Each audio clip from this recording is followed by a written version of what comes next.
Hello guys, girls and motorbike lovers. This is actually the third vlog that I'm filming because the other two, I just deleted them. I did not delete them, I just didn't make anything out of it. Because I have this small microphone in my helmet and tried it out and came home and it was way too loud. So yeah, I scrapped these two. This is gonna be my first official vlog. I'm here, of course, with the Empress. Like I said, with these motorbike vlogs, I'm not yet sure how they're gonna go. I want to keep it really simple, easy, just tell you how things go, tell you how things are. Today, I'm going to introduce you a little bit to my bike. I think in all of these vlogs, you're going to hear many times about it, why I chose it, why I love it, and all these kind of things. Today, I just want to give you a small general overview what kind of bike it is, and maybe already I will make some points why I do like it. Let's head out on the road, drive a little bit, maybe find a nicer spot than this one, and then I show you the Empress Sissy.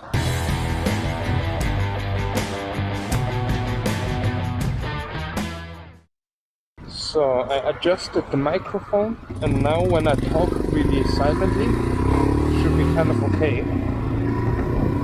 Let's see.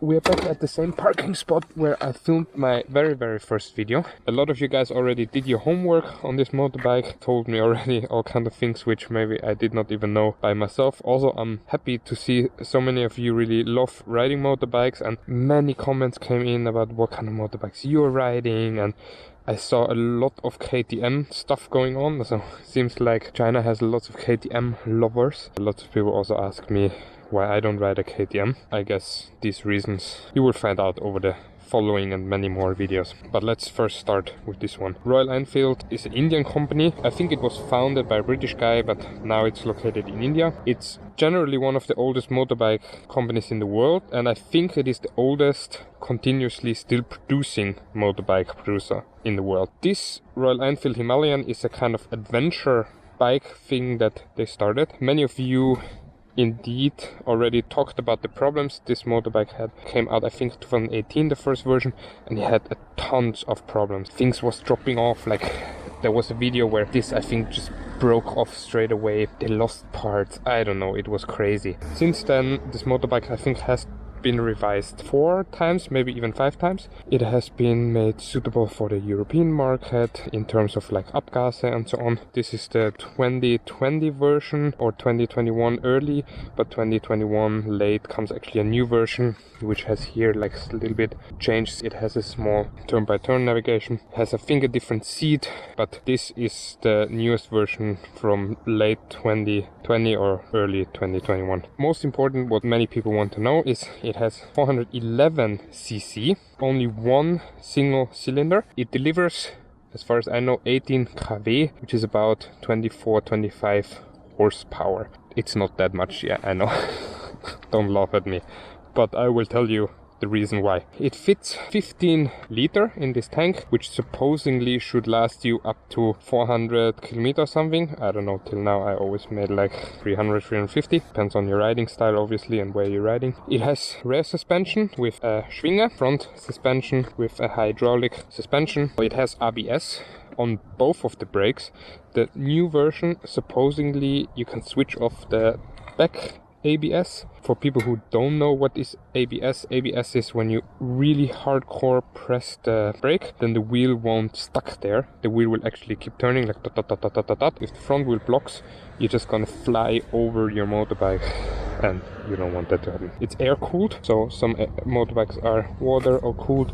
This is air cooled, so here you see the cooling. This is where the air basically flows through, cools this lamellen, we call it, and that helps to cool the engine. It has some fancy stuff here, like a small electronic compass, which does not really work so well, to be honest. It has some lights to indicate you the indicator, engine light, battery, which gear you in, ABS, control lamp. That's it already. It weighs 200 kilo roughly, which is quite a lot for 25 horsepower motorbike. Yeah, it is. But I think it's enough. And why? Let's talk about this in the next segment. Let's drive a little bit on and maybe we find another great spot.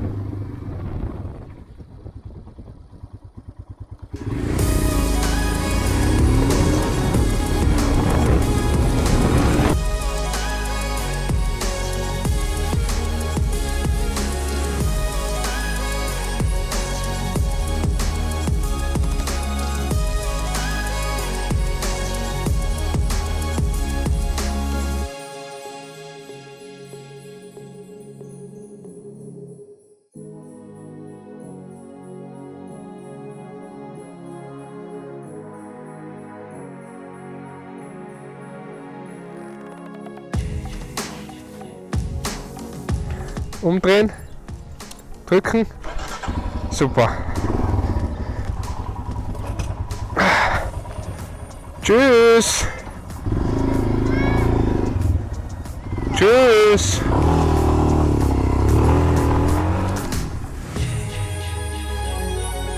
It got a little bit later now. I still will quickly take you to this small nice patch of road and then I tell you why I choose this bike.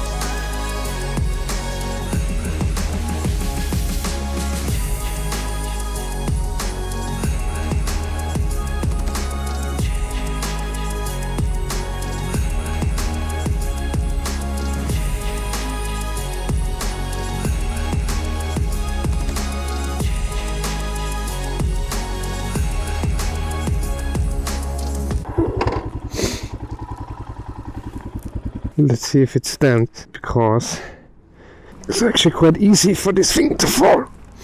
Let's put it on the main stand.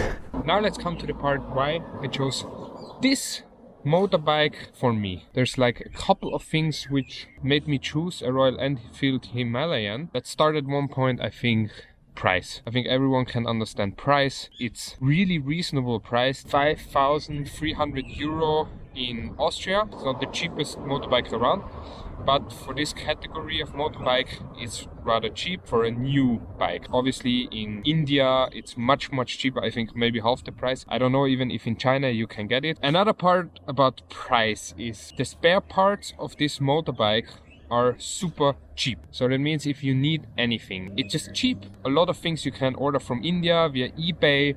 All the small parts, oil filters, air filters. So it's actually a nice bike for a beginner, because if you drop it, if it falls, and motorbikes do drop, it will not break the bank. And since a lot of you guys are KTM lovers, you will know that KTM, they put an extra high price tag on their stuff. If you drop a KTM, it will cost you like a couple of €100. And yeah, with this motorbike, it's cheap to replace stuff. So you also ride with a different feeling. You're not scared about your motorbike. You ride it as you please. Another thing about this motorbike, it is relatively small horsepower, but it has a really good torque, which is really good for off-roading and all these kind of things.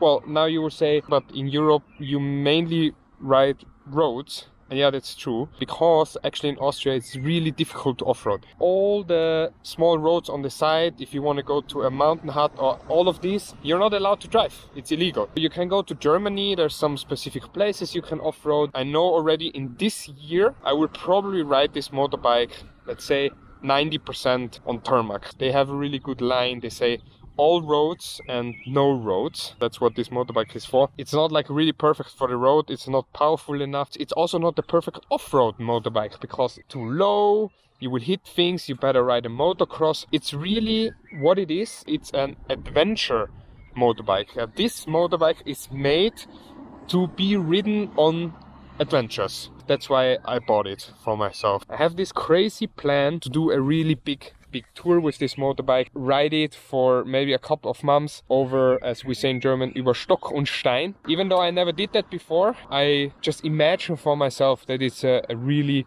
amazing feeling. There's also great adventure or touring motorbikes like Transalp or African Twin, these kind of things. You can buy it secondhand also for a reasonable price, but they're really big, they're really heavy. I mean, this motorbike is also quite heavy. They are just too big for me. I was riding a Transalp last year and yeah, I didn't really enjoy it. And this motorbike, I just sit really comfortable. I have a really upright, nice position. I feel like I can ride it for hours and hours and I will feel good. And since I had this big tour in mind, I really pushed myself to say, okay, go for a bike like this.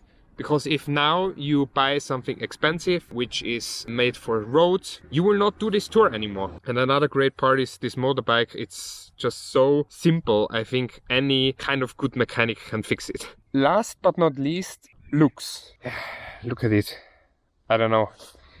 I just really like it. I think it has a kind of look to it, which is like rustic, old school. I just really enjoy the looks as well. It's not a motorbike built perfectly for Europe, for alpine roads. It's a motorbike that was built in India for an Indian market. You won't go so fast. You have roads which are not as good as ours, roads that are bumpy, that are slow, and this motorbike is built for roads like this. It might not be the perfect motorbike to tour the Alps, but for me it felt like the perfect motorbike to do with it as what I dream to do with a motorbike. And I think that's what it's all about. So if you want to buy a bike, whatever bike you want to buy, just get the one which gives you the feeling that you want to ride it. And no matter if it's tarmac roads and you lean crazy in it, it's a sport machine, or it's a motocross and you just want to hit the dirt, whatever it is, just get that one that makes you like itch in your hands to just get on it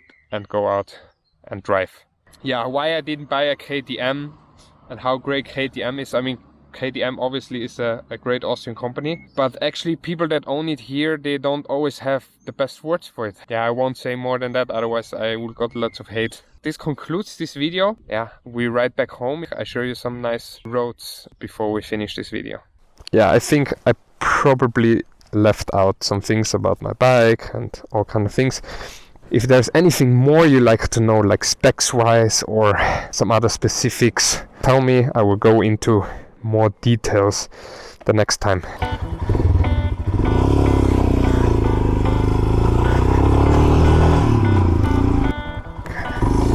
Here we go.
I rode this road so many times already, but still every time I love it. I'm basically back at the same spot where I started. I talked a lot about my bike and why I bought this bike, why I bought a motorbike in general. So for the end, I would really like to know from you guys, what kind of bike are you riding? Why did you choose specifically this bike? Maybe you had a plan, or maybe there's a specific riding style which you love, where your bike really shines. Let me know all these things in the comments. I would really like to know. Also, like I already said, give me some feedback how you like vlogs like this. I hope to see you back at my next ride.